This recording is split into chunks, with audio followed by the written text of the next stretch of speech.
Welcome back again, rum lovers. Jamie and Rashawn, you have ready set rum, and this is part 2 of the Hampden Great House Marathon. Right, so we started off with the 2022, already did the previous 3, right? And now we are on 2023. All right, so in the past, 2019, which was 59%, 2020, 59%, 2021, we went down to 55%, but still, pretty good heat on it as well, right? 2022 we got 55%, and now we're slowly climbing back up at 57% in 2023.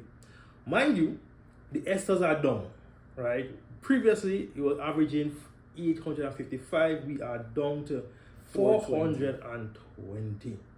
So is it a good thing? Is it a terrible thing? We do not know. We're getting into it right now. Right, and this is a blend of L-Rock 300 esters aged at 2 years old, 60% of the blend, and HLCF 40% of the blend, 7 years old, 600 esters, which average out at 420 esters, 57% ABV. Okay. 2023. So you said this is 2 and 7. Right. So pretty young, and honestly the youngest out of all the previous great houses. Right? So I was quite concerned. I remember when I saw the ages, right? Because knowing how old the previous bottle was. Now, mind you, I just opened the 2022, so I did not even taste it. But my favorite was the 2020, which was a 4 and 8 year.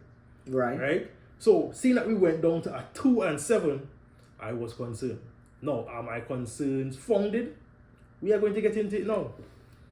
One thing we can say a difference between the previous version, the nose isn't hitting us. Exactly. That is exactly what I was about to say. The nose is not hitting us. So, guys, if you did not see the 2022 video, we just did it. So it's in there. It's up online. Right? And the nose hit us. We popped the cork, and we didn't need to do anything to smell what the rum was doing. So straight off the bat, the esters pretty much cut in half, and the age also is reduced, right? So the previous average age was 5.08. This average age is 4, right? So 1 year less, half the esters. I don't know. Maybe we got gypped because I don't know what's taking place here. All right. So nose way lighter. It's very unusual though to open a bottle of Hampden and not be hit with just a rush of. When I did the 2022, that's what brought me into like high price rums, because it was just like, wow, this is what $100 bottle is like. And back then it was like 120, 130 or whatever. I was like, yo, this is what, when you cross $100 mark, that's what I thinking I'm getting with every $100 plus rum. That's not the truth, right? That's only the truth with Hampden and a few other Jamaican and maybe St. Lucian rums. You'll get this kind of high proof, high nose type of thing. But so far, one comparison we're making is the nose is just not there. Let's get to, put it to our nose and actually do a nosing.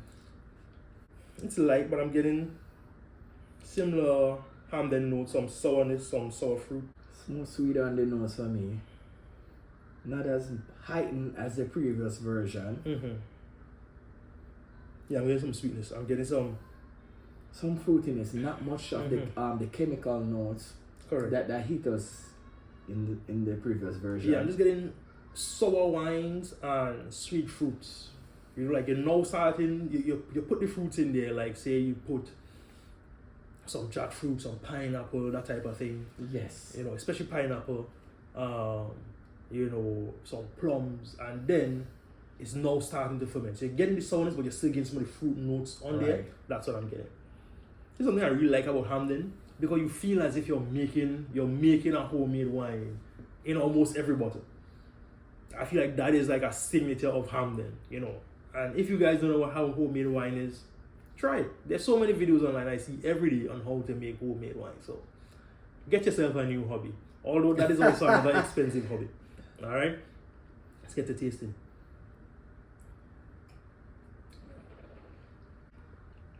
Oh. kind of hot, pretty sour, not much fruits, similar to the nose. Some metallic notes, like really going towards some of Clarendon vibes, in my opinion. The finish is. I feel like it's mostly finished. I feel like I'm not getting that fruit flowered flavor, or maybe the beginning and the finish is almost the same. I don't know. This is not my favorite at all from Hampden. I feel like the notes they are. It's like they have a cap on them. It's like they're like covering. Yes. You know. Yes. Like they're muted. To an extent, not all it's the not way bland. down. It's not bland, but all I'm getting is the sourness, what else? Like, I don't know. Like, I'm getting a lot more sourness, barely any fruits. I'm getting the acetone. I'm getting kind of rusty nails, the chemical, but I'm not getting the fruit flower forward, the flowery, the perfume like smells. Like, I'm not getting none of that. Even when you bring it to your nose, you don't get much. Yeah, alright, so we're gonna have to do a comparison of our least favorite great houses. Because my two favorites so far has been the 2022 and the 2020. 2020 still be my favorite so far, right? And this to me is nothing close to that. It is nothing close to that at all, which is funny because this is still higher Esther than the 2020. Yes. Right? The 2020, which is my favorite, was 238, right? And this is 420. It's just not, it's not doing it for me. Could it be the marks? Yes, because the marks is not different, right? So this is L-Rock and HCLF. Because the funny thing, looking at the chart, in all the previous version, they all had a mark that's highest. This one is a middle mark. Middle to low. Yeah. When typically it's high, one really high and one really low. So here's the thing. On the 2022, the L-Rock was 26%. Now the L-Rock is 60%. And I wonder if it's the L-Rock, because the L-Rock, we were getting these same notes previously of the sour, winey flavors, fermented flavors. And that was 28% or 26%. And now it being at 60%, is it those flavors again kind of overcoming and overwhelming the rest of the spirit, which is the HLCF? Because I've had there's bottles of HLCF. I have a bottle right there. Yes. I don't recall getting what I'm getting now. Maybe we should just bring the HLCF in here and try to make a conclusion on what it is that is impacting the spirit. What do you think about that idea?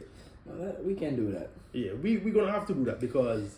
You know what? Maybe the two marks are just really too similar. Because the HLCF that's the next mark above the L-Rock. Right. But so it's like... they're very closely related. I understand what you're saying, and also it's a thing where you're right. Maybe the change, the differences between those two spirits, but we have the marks, and we're gonna have to go through these marks again. We have the unaged marks, and we have the age marks, so we could do that comparison. But I just feel like this is just not what I have in mind when I have a great house. Like, I have been telling people carte blanche, buy a great house when you see a great house. This one gives me pause. It's just not. It's not coming up to the great house name, in my opinion. There's a house. The Hampden house.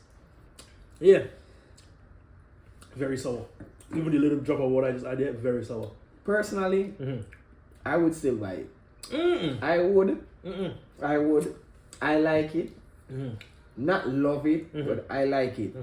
All right, guys. Would I buy a second bottle? No. Unless it's heavily discounted. I would not buy a second bottle. I would not buy a second bottle. It's just not. It's not living up to the Hampden name. It didn't live up to Hampden to me on the nose, on the flavors. Yeah, it just wasn't. It wasn't it for me. It just wasn't it for me. Yes. It wasn't. Yeah. Even when we tasted some previous era, which would hit us. Yeah, this is odd. It's odd. It's not It's not doing what I thought it was Could it supposed be the to. age of the L-Rock, which is 2 years old? Yeah, could be that too. Sometimes you need a little more barrel aging to help calm down some of the roughness of the spirit.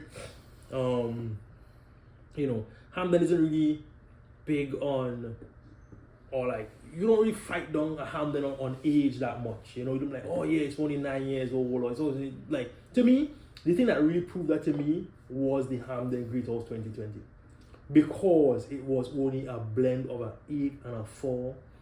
And I was like, I was very much, before that I was very much into age statements. Right. Oh, it's a 15, oh, it's a 21, you know. But when you have a Hampden that was a blend of an 8 and a 4, and then you taste like, oh man, this tastes so good.